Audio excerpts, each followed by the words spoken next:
Avoir renversé. Je vais vous dire solennellement ici, parce que souvent quand les accusations sont portées, bon, peut-être que tu as fait des choses. Et puis bon, tu nies parce que c'est politique, tout ça. Mais je voulais vous dire que tout ce qu'ils ont dit là, c'est faux.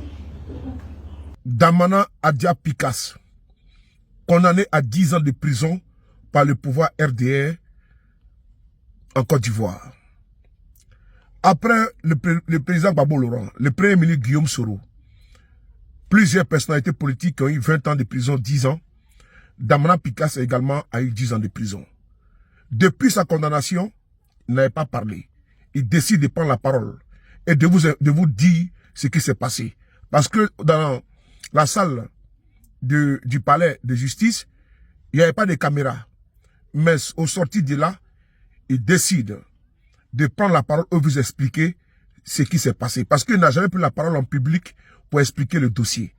Écoutez Damana Pikas qui refute, qui rejette toutes les accusations du procureur. Et il vous donne la vérité de ce qui s'est passé. On écoute Damana Adia Pikas. Avoir renversé. Je vais vous dire solennellement ici, parce que souvent quand les accusations sont portées, bon, peut-être que tu as fait des choses. Et puis bon, tu nies parce que c'est politique, tout ça.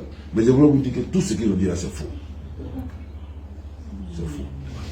Je ne me suis jamais assis au Ghana pour faire quelque chose avec des gens dans le but de renverser ou bien d'attaquer mon pays. Je n'ai jamais fait ça. C'est pourquoi d'ailleurs ils n'ont pas pu prouver cette accusation. Voilà. Ils n'ont pas pu prouver cette accusation. L'attaque a eu lieu le 21, je crois, 22 avril 2021. Moi je suis rentré le 30. J'ai mis fin à mon exil le 30 à la demande du président. Il m'a demandé de venir pour mobiliser pour son retour. Une semaine après l'attaque.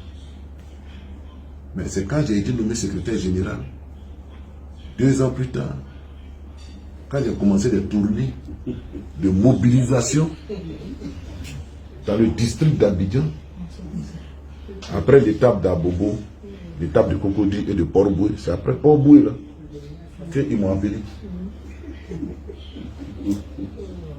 Je revenais de Port-Boué au meeting, quand je reçois un coup de fil, on dit c'est le secrétaire général, il dit oui.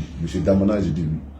Il dit c'est la cellule antiterroriste de la gendarmerie nationale. Et donc, on a une convocation pour vous. C'est cellule antiterroriste. Oui, on pourrait dire que c'était la brigade de recherche même. La cellule antiterroriste. Bon, je dis ok, et puis je leur ai montré ici. Le lendemain, ils m'ont envoyé la convocation à la maison ici. Et donc depuis 2023, on est dans la procédure. Hein? Depuis 2023. Voilà. Et la procédure, c'est la première partie qui vient de finir. Avant-hier, avec la condamnation, sans que le juge n'ait eu à prouver quoi que ce soit. Et enfin, l'accusation n'ait eu à prouver quoi que ce soit.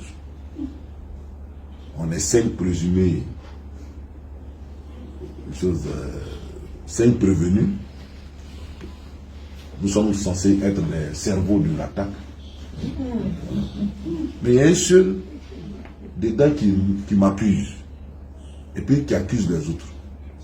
Un seul. Lui, effectivement, je le reconnais. Je le connais. Parce que je l'ai hébergé quand on était au Ghana.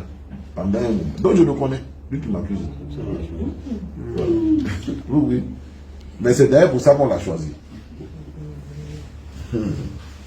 C'est d'ailleurs pour ça qu'on l'a choisi. Et quand la procédure a commencé, il était à la Maca. Ils l'ont enlevé à la Maca. Ils sont allés le mettre à la Mama, alors qu'il n'est pas militaire. Et c'est là-bas qu'ils ont commencé à le préparer. Ils ont commencé à le préparer. Comment il va m'accuser, ce qu'il va dire, ils ont commencé à organiser ça. Au début, quand il est arrivé au procès, là, il ne venait pas me noter. Quand il vient, il est libre. Et puis il arrive toujours à le procureur. Voilà. Et les autres là, ils sont menottés, ils arrivent. Donc, dans l'instruction, il a dit que j'ai été le principal financier de cette attaque. Ça, c'est voilà. C'est qu'il a déclaré devant la juge d'instruction. Donc, elle lui a demandé, mais comment quelqu'un qui est en exil, dont les comptes sont gelés, qui n'a pas d'argent, qui souffre pour vivre, comment il peut faire, financer voilà, un tel coup d'État? Et c'est écrit noir sur blanc dans le sol. Il dit, bon, dans la réalité, c'est pas lui. Voilà, mais il servait d'interface entre Katina, Monet et nous. Voilà. Donc c'est Katina et Monet qui lui donnaient l'argent et puis lui prenait pour nous envoyer. Il dit, mais donc c'est pas moi. Voilà. Et à toutes les audiences, Katina est assis devant eux. Et puis il n'intéresse pas lui, il n'intéresse pas le juge, il n'intéresse pas le procureur. Parce que les financiers dont on a parlé. Voilà. Au moins on peut les appeler, monsieur venez à la barre. Mais il n'intéressait pas à ça. Mais lui-même, devant le juge, quand le juge lui a demandé de poser la question, il a avoué que je ne lui ai rien donné. À partir de ce moment-là, j'ai cru que ça allait finir. Il dit non, puis c'était ça l'élément fondamental, que je ne lui ai rien donné. Mais le procureur avait 12 intentions. Avait 12 intentions. Et c'est à la fin de son réquisitoire qu'on va savoir ses véritables intentions. Il dit tout ça là même. C'est parce que les Progbabo, il n'a jamais reconnu le pouvoir de Alassane Ouattara. Il conteste de choses. Et actuellement, il y a des choses en préparation. Et que nous, on est au courant. On voit, il a utilisé l'expression, on voit le dos du nageur. C'est pourquoi le juge doit appliquer, je dirais, la loi dans toute sa rigueur, dans toute sa sévérité. Pour dissuader, c'était trop grave. Voilà. Parce que c'est un procès, c'est au pénal. Oui. Et puis il s'agit de la vie des gens. Et puis la condamnation, c'est pas petit. Bon. Qu'est-ce qu'il y a en préparation que nous, on ne sait pas. Et puis qui est en lien avec nous. Nous, on ne sait pas. C'est qui sont ces nageurs dont on voit le dos. Et c'est pourquoi on nous a... Sinon, avec quoi Justin, c'était pas le même procès, c'était pas la même affaire. Mais quand tu écoutes l'affaire de quoi là, quoi ne mérite même pas 5 ans. Il mérite même pas. Et puis il avait déjà fait la prison.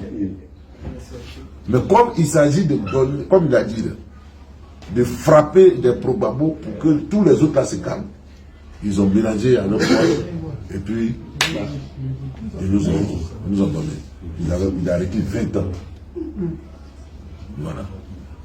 Donc, heureusement, le président a parlé des 20 ans là, à son meeting. Il dit que lui-même, Babou, qui est là, il a 20 ans aussi, mais on a 20 ans et puis on se promène à elle. Il a tué le verdict des choses. Ils ont dit, bon, comme il y a 20 ans, il va y avoir aussi des 10 ans qui se promènent. Voilà. Donc, comme ils sont plusieurs, ils vont prendre 10 ans. Voilà, 5 ans de privation de ses droits civiques et politiques. Et puis 5 ans d'interdiction de paraître sur toute l'étendue du territoire national. Sauf sa ville natale, qui est, comme je suis né à Abidjan. Bon, je lui ai demandé, il dit, ah, moi j'habite Benjerville. Est-ce que Benjerville c'est Abidjan? Il dit, oui, c'est Abidjan. Ah, il peut venir ramasser ici. On dit Abidjan, on dit d'être Abidjan. Pourquoi tu es à Benjerville?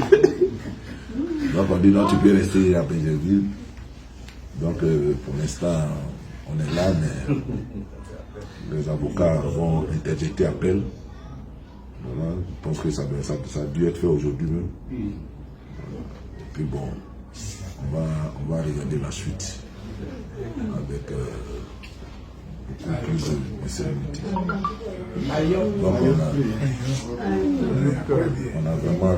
on a vraiment le moral On a vraiment le moral des gens qui n'ont rien fait. Voilà. Ils n'ont rien fait. Qu'on essaie de persécuter. Voilà. Mais on ne va pas se laisser faire.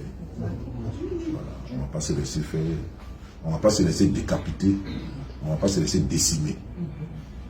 Voilà. Ils sont, comme le ministre l'a dit tantôt, au début de cette crise-là, voilà. Ils ont touché un baobab dans notre région.